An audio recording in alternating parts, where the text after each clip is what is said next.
So the question starts out again. We're going to hit the second half of it. My 9-year-old wants to know what heaven looks like and where you go when you die if you don't go straight to heaven or hell. He also asked, will he be able to see his grandparents or grandmas and grandpas and hug them when he sees them? Will we recognize one another? All very good questions. We hit the first 2 points of that last week. Let's hit the next two. We'll be done with this. So where do we go after we die? And will I see loved ones? And can I interact with them? Can I hug them, etc.? Okay, so for this question, this is a complicated question, of course. Where do we go when we die? Straight to heaven or to hell? Well, it's hard to explain this one because when you read the Bible, it's talking about several different things. And so we need to talk in context of when, where, and how with this one. So first, let's talk about death itself, right? Where do we go? What is death? The afterlife before Jesus rose from the dead? That's a different thing. The afterlife after Jesus rose from the dead? And then the resurrection of the church, that's another aspect of this. And then there's a lot more beyond the scope of these questions, but we don't have the time to cover all of this. So we're just going to try and hit the high points tonight. And we start with the definition of death. So we know from Romans, right, the wages of sin is death. Death. So death is the result of sin, but it's the separation of body and soul, which is outside of what God intended. So it's not a natural thing. And the word soul, whenever you see that in the Bible, when it's actually the word soul, it means the whole person, the unification of body, soul, and spirit. Okay? So death is actually the unnatural dividing of body and soul. All right?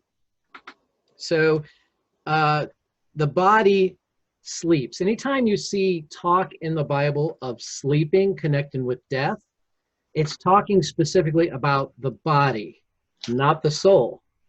That's important to remember, okay? Because the soul is always transported to another realm, right? And that's deceased souls. They do not roam the earth. There are no ghosts as we understand ghosts. They don't come and visit the land of the living. The only exception to that would be Samuel, which was a surprise to Saul, the witch, and everybody there, because that was an unnatural thing. Even the witch is like, you must be Saul. You know, she was surprised because when we talk about ghosts and things of that nature, we're actually talking about the demonic. Demons love to impersonate the dead, all right? But they are not ghosts, as we understand ghosts, like the souls of departed people, right? So when we're talking about this subject, it's important to remember that there's only 3 possible destinations. Now there's only 2 for us, if as Christians, okay? But there are only 3 possible destinations where people could go after they die, and that's Hades, and I'll explain that more carefully, which, you know, it's subdivided into 2 places, which, you know, for the righteous dead, it would be paradise, okay? And now, as Christians, we go to heaven, all right? And like I said, this is a complicated subject, but first thing I want to say is, you know, there's some groups like Adventists or Sabbatarians and others, Jehovah's Witnesses, that came out of those movements. They say, you know, when you die, either your body is annihilated or you cease to exist, or your soul goes to sleep, okay? The Bible never teaches soul sleep. Some people ask about that. Do I sleep when I die? No, you don't. Your body does. Only your body, all right? But your soul does not sleep in the sense where, you know, you lose consciousness and you don't know anything that's going on. Okay, God created you in his image. That means that you're an eternal being. That's why death is so unnatural. It drives me crazy when I go to a funeral, someone looks in the casket and says, oh, they look so natural. I'm like, how can they look natural? They're dead. That is the most unnatural thing there is, all right? But it's a pet peeve of mine, but I don't say that at funerals, of course. I don't correct people at funerals, but it drives me crazy. It's like, come on, Christians, that's dead, But people attempt to use John 11:11, Psalm 28:1, Psalm 115:16 following to explain, oh, see, you sleep after you die. No, David and others, okay, Jesus, when he's talking about the dead, he's talking about the body, just the body, all right? There are other passages there, and they're all talking about Christians when they die. And again, the only part of you that sleeps is your body. So souls are not unconscious or annihilated because we're made in God's image. All right. So now let's qualify this, the afterlife before Jesus' resurrection, because you'll read a lot of Old Testament passages, even in the Gospels, and you'll get a little confused. You're like, okay, what's going on here? Where do I go? All right. Let's qualify this now. Okay. First of all, when we say hell, that's confusing because the term hell is actually from an old German word that means hole or chasm. It's sometimes we would translate words from the Greek abysmos or abyss, or pit is the way it's translated sometimes. Okay? So hell, the word hell is actually an archaic term used for different purposes that doesn't apply to what it originally applied to, which when we use the term Hades, and the Hebrew equivalent of that is Sheol, that's getting closer to what hell is from the old understanding of the word. And this is why it's a bit confusing, because when you talk about hell, what are you talking about? So when you read the King James Version, it gets kind of confusing because it uses the word hell for the afterlife in general, meaning Sheol, which is the Hebrew term, or Hades is the Greek term. Okay, Jesus puts it this way in another place, the heart of the earth. All right, so we understood this was somewhere down, but the specifics were kind of shadowy. But when the New Testament writers talk about Hades after Jesus' resurrection, they're generally talking about the place where the evil souls and spirits go to prison.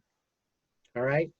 Now, before Jesus' resurrection, there are only 3 exceptions to going to Sheol or Hades that actually went to heaven.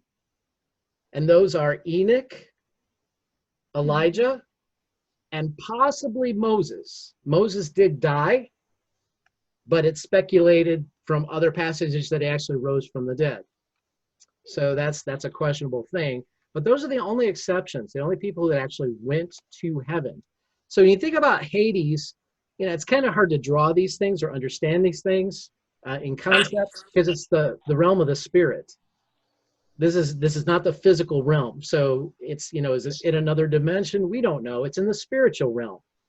So when we talk about Hades, it's always talked about as though it's in the center of the earth. All right. So this is what confuses people. But when we talk about Hades, we have to understand that this place was subdivided into 2 other places. One place is called paradise. You say, wait a minute, I thought paradise was heaven. Well, hang with me, all right? And then the other half is prison, which is the classic understanding of hell, but it's not the final destination, hell, okay? So being more specific, Hades was subdivided into paradise, where the righteous dead would go. Although when Jesus rose from the dead, he took the righteous dead out of Hades, took them out of paradise. And now paradise is only in heaven at the present time, okay? So the other half, though, the paradise, sometimes called the abyss, or I'm sorry, the prison, the abyss, or the pit where the unrighteous go, there are actually levels of that place as well, okay? Tartarus is considered the worst of the worst place in prison, you could say. Okay, and this place, this part of Hades will remain until what's called the white throne judgment of Revelation 20. Ask, what's that? Well, we'll get to that in a minute. But when you read that passage, it says that Hades is actually thrown into the lake of fire. So if hell is just one place, it doesn't make a whole lot of sense for hell to be thrown into hell. You know, True. these are two different places.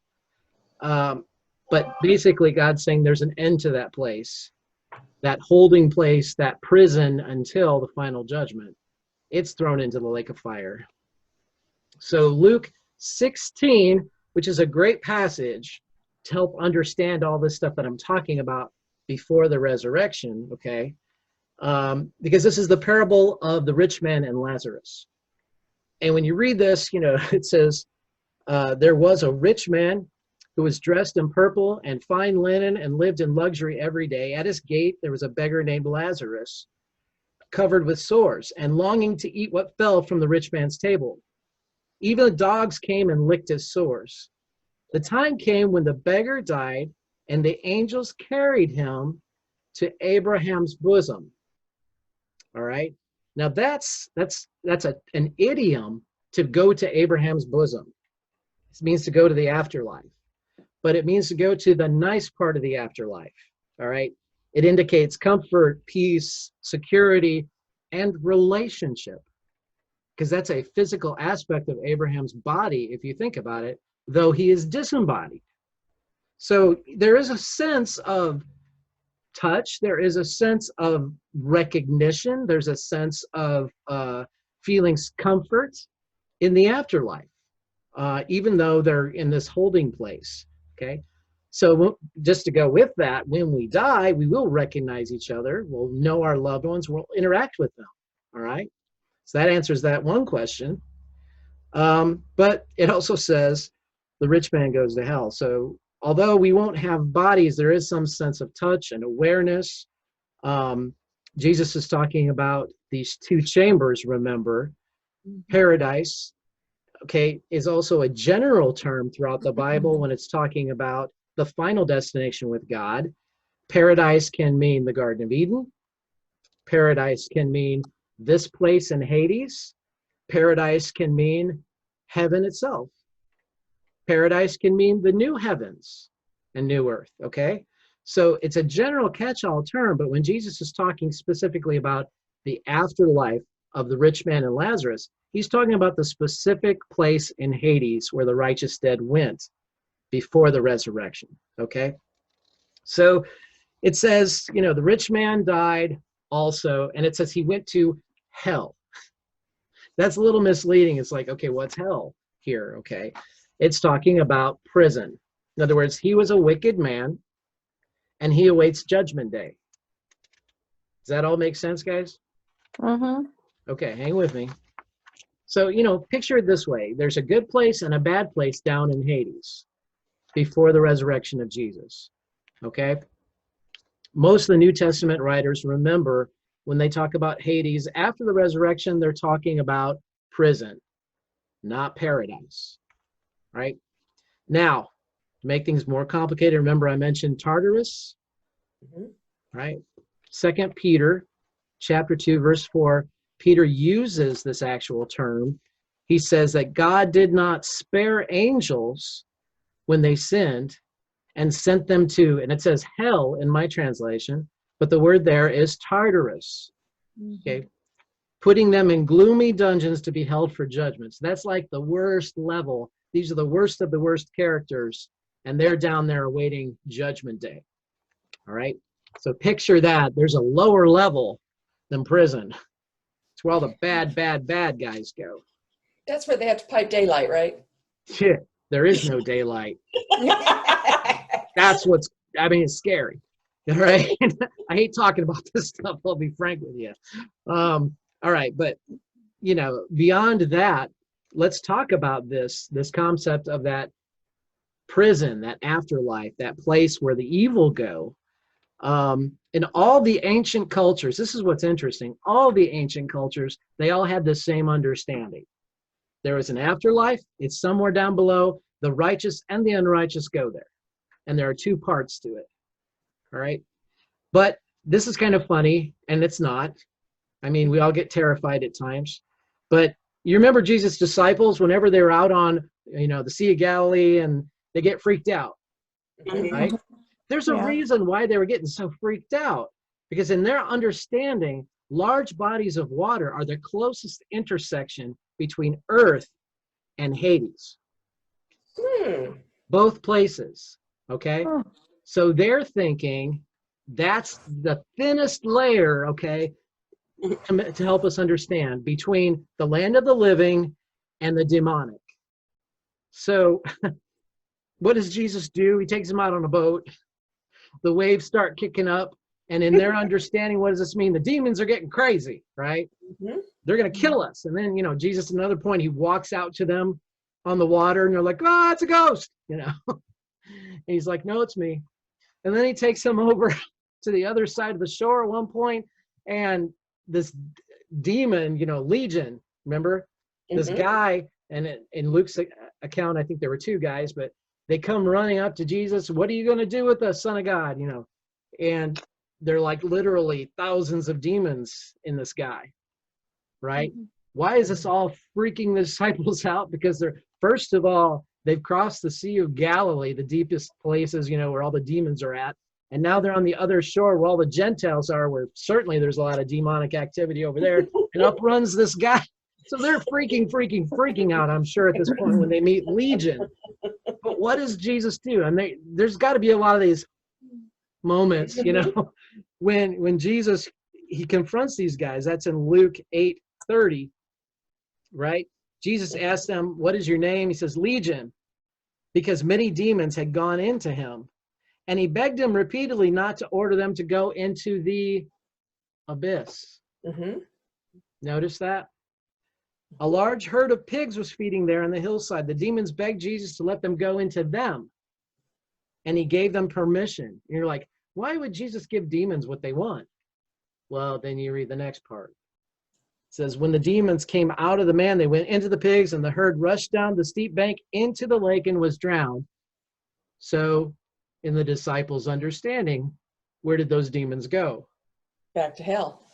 Or Right Hades. into the abyss. Yep. To await judgment day. Okay? So Jesus threw them into the abyss effectively. All right? So, let's get to the other half of that afterlife.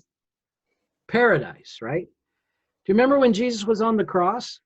And he said to the thief that was next to him, today you'll be with me in Paradise. And everybody's like, oh, that's heaven. You see, that's this gets me out of whack. But anyway, that's not heaven, because Jesus said you will be with me today, right? In paradise. Where was paradise? Well, that's Abraham's bosom in the Hebrews' understanding. All right? Paradise is down below at this point. Jesus went down. What do you say? I will spend 3 days and 3 nights in the heart of the earth. Okay? He didn't go to heaven when he died. Oh, that bugs me. All right? So he does this, and he says, you'll have no, to the Pharisees, you'll not have no sign except for the sign of Jonah. Jonah was in the belly of the fish. If you read the King James Version from Jonah chapter 2, starting at verse 2, Jonah says, I went to Sheol. In other words, Jonah literally died when he was in the belly of the fish. And he was resurrected from the dead. In the King James, it says, I went to hell. So I don't know if he went to the good half of hell or the bad half of hell. I don't know. But, he was down there. He admits it. And God brought him back to life. That's kind of important stuff. People don't catch all that stuff. But there's a reason why, Jonah was resurrected. Jesus was resurrected. And so Jesus drew that parallel between the two of them. So Jesus, when he died, first he went down to paradise. Okay. Then he went over to prison. And Peter, in 1 Peter chapter 3, he actually says that Jesus preached to the spirits in prison. So what was Jesus doing while he was, dead for 3 days? He went down to Hades. He spent time with the righteous dead.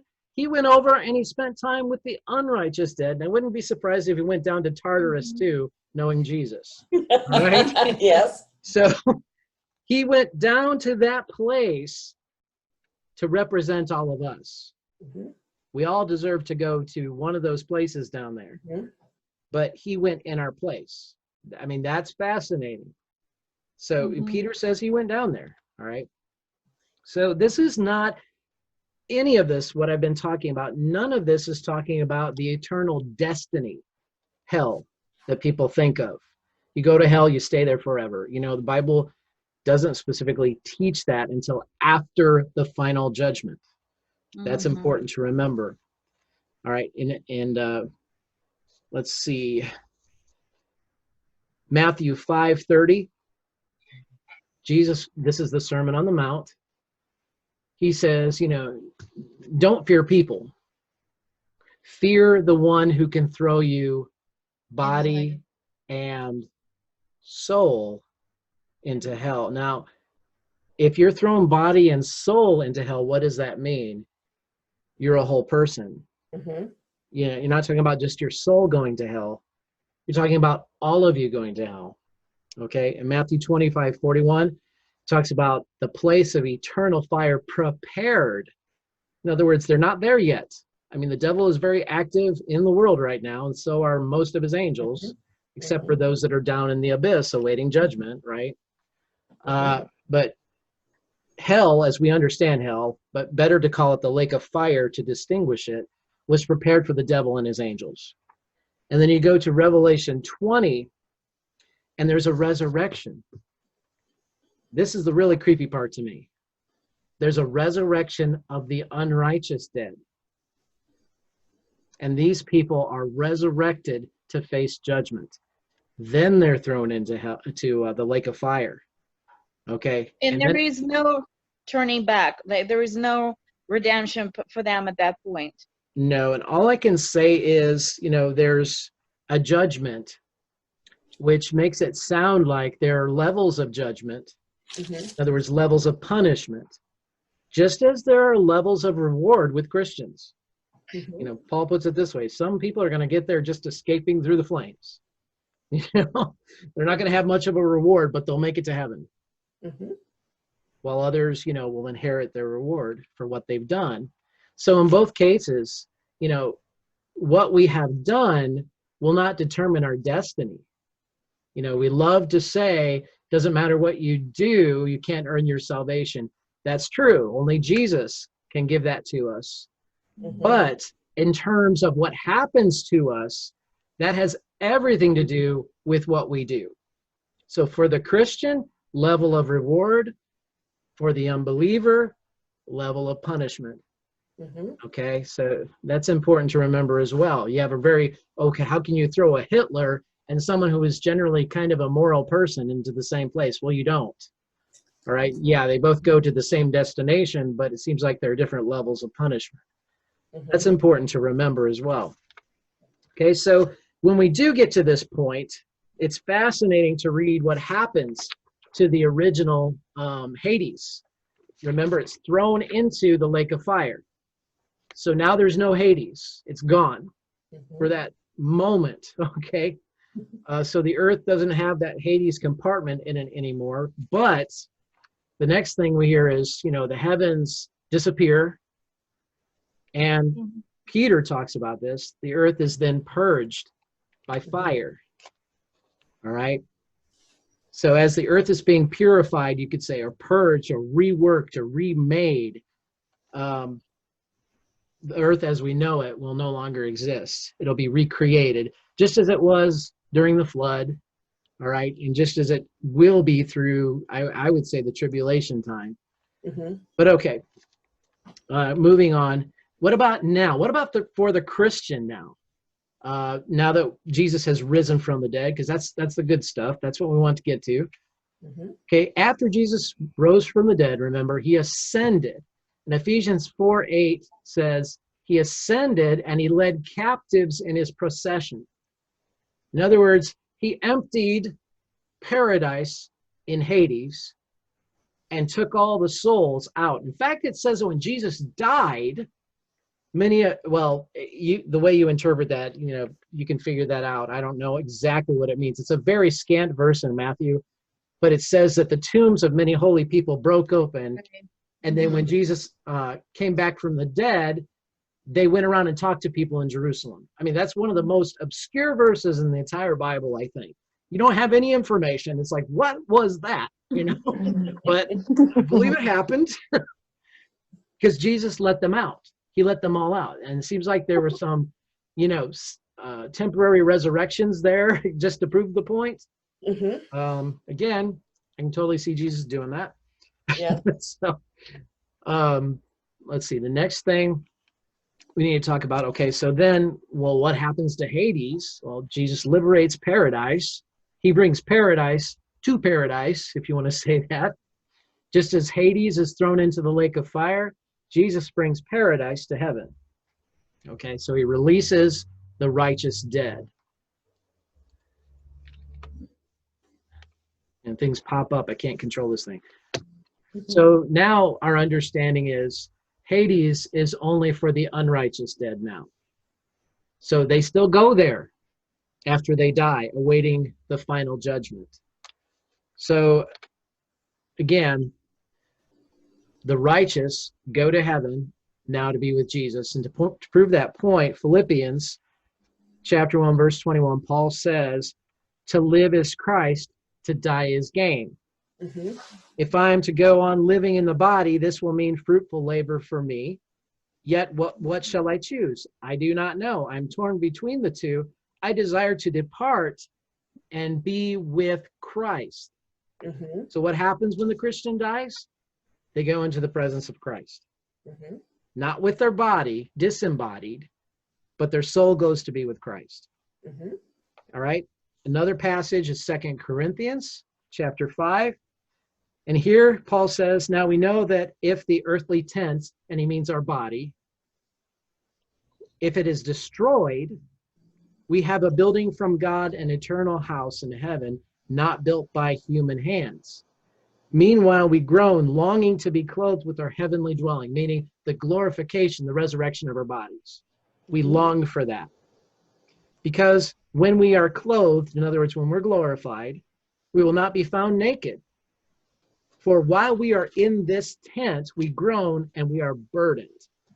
And then he skipped down to verse 6. He says, therefore, we are always confident and know that as long as we are at home in the body, we are away from the Lord.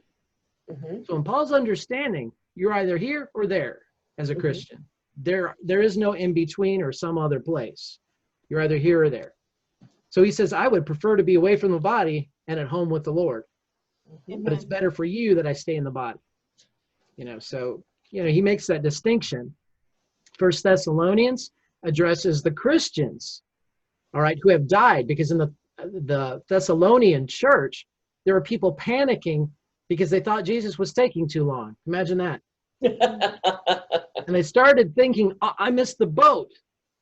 Jesus already took the people he wanted to take, and I missed the boat. And Paul tries to correct that teaching. He says, don't get upset. Don't listen to what goofy people teach or say. He says, brothers, we don't want you to be ignorant about those who fall asleep. Now, put into context what Paul said about dying. Your soul goes to be with Jesus. You leave your body behind. So when Paul, again, talks about Christians dying, and he says their bodies have fallen asleep, don't let that upset you. Christians who fall asleep means their bodies are dead. Okay, it doesn't mean their souls are missing or sleeping or anything weird like that. Their bodies are dead. But he says, don't grieve like the rest of the people who have no hope. We believe that Jesus died and rose again, and so we believe that God will bring with Jesus, get this, God will bring with Jesus. Jesus is coming down to get us. And who is he bringing with him? Those who have fallen asleep. In other words, their souls. Yeah. All right. So yeah, they're dead, but their souls are still alive, and they're in heaven with Jesus. According to the Lord's own word, we tell you that we who are still alive, when he returns, will certainly not precede those who have fallen asleep. So the dead rise first in the resurrection, and then those who have not died will be transformed. Right? So here you have it. The resurrection is the reunification of the body and the soul. And it's glorified. It's changed forever to become truly immortal. That's the good news. All right. And then John chapter 3, verse 2. he says this: when Christ appears, we shall be like him. We shall see him as he is. Everyone has this hope, and everyone who believes this purifies himself as Jesus is pure. Okay? So we look forward to that resurrection, and the more we think about that resurrection, the more it purifies us and gets us ready for that occasion. In other words, we're drawn towards that new existence, and we push away from the sinful existence. We don't want that. We want this, okay? Titus chapter 2, verse 11, for the grace of God that brings salvation has appeared to all people. It teaches us to say no to ungodliness and worldly passions, and to live self-controlled, upright, and godly lives in this present age, while we wait for the blessed hope, the glorious appearing of our great God and Savior, Jesus Christ, who gave himself up to redeem us from all wickedness and to purify for himself a people that are his very own. I think that's beautiful because, you know, he owns us and he wants us to be with him. And so when we talk about dying, we're not going to be just somewhere. Dying for the Christian means to be with Jesus. The scriptures are very clear about that. Dying for the unrighteous, for those who are not Christians, means they go to Hades until the final resurrection of the unrighteous. Then there's the great white throne judgment. And then there's final judgment. I would rather be judged at the moment I make Jesus my Savior, Yes. in terms of eternal destination, and then work on the reward with Jesus. So I would then face that existence. That's very scary when you think about it. But God is just. So how he judges the unrighteous, it will be very just. Okay, I think I got about little under 4 minutes left. Any questions about any of that? Did I cover it all? So, question. Yeah. So the only way our body and soul remains together as believers is only in the time of rapture. Yes or no? Just don't go into yes or no. Oh, you mean when Jesus comes for the church? Right. And rapture, that's like up or the church is a strange exception to everything else going on. It's awesome because the church is given the grace of God. You think about it. When you look at the old covenant, they didn't have a choice. I mean, Abraham had a choice, but when you talk about the Israelites later, they're born into Israel. You're expected to be an Israelite. You know, you're born under this covenant where you're forced, you know, to follow this way of life. When you become a Christian, though, I mean, the way the New Testament teaches it, it is your decision. And it's not just your decision. Of course, God is working on you supernaturally to accept him, but you don't have to do that. You know, the Calvinists would argue with me, but you don't have to do that. That's your decision. These are the days of grace, which means you can freely accept Christ and the kingdom of God on your own. However, when the church is gone, Hades is literally let loose, all right? So it's not a pretty picture. It's not a good thing. And then you have to go back to this polarization effect where you're either going to be a follower of Christ or you're going to be a follower of the Antichrist. And the Antichrist will make sure you don't have a middle ground. So it's either the Antichrist or death. And so when I think of that future, I'm like, I'm so glad Jesus is my Savior. Amen. Because, you know, we're told we will escape the wrath of God. We are not appointed for God's wrath. I am good with that, all right? Yes. I don't want to be part of that outpouring of wrath when it comes. I'm good with Jesus coming like a thief in the night and getting whisked away. I'm good with being with Jesus on a white horse when he comes back to whoop on the Antichrist. I'm good. I'm good with him, you know, just annihilating him with the breath of his mouth. I'm good riding on a horse behind Jesus in that victory day. I'm good with all that, you know.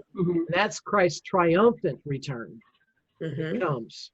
So I'm good with all of it. So, all right. Yes, Ira. For the Christian, the only time we will see the resurrection is at the return of Jesus when he comes to whisk his bride away.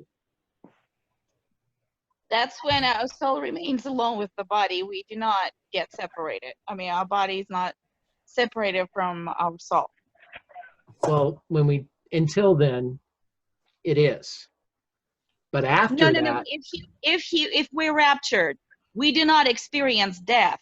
oh no, we'll be made immortal, glorified Right. forever. Yeah. So if we do not experience death, our soul does not get separated from our body, correct? Oh, you mean no? After the resurrection? No, no. We're transformed. We're changed.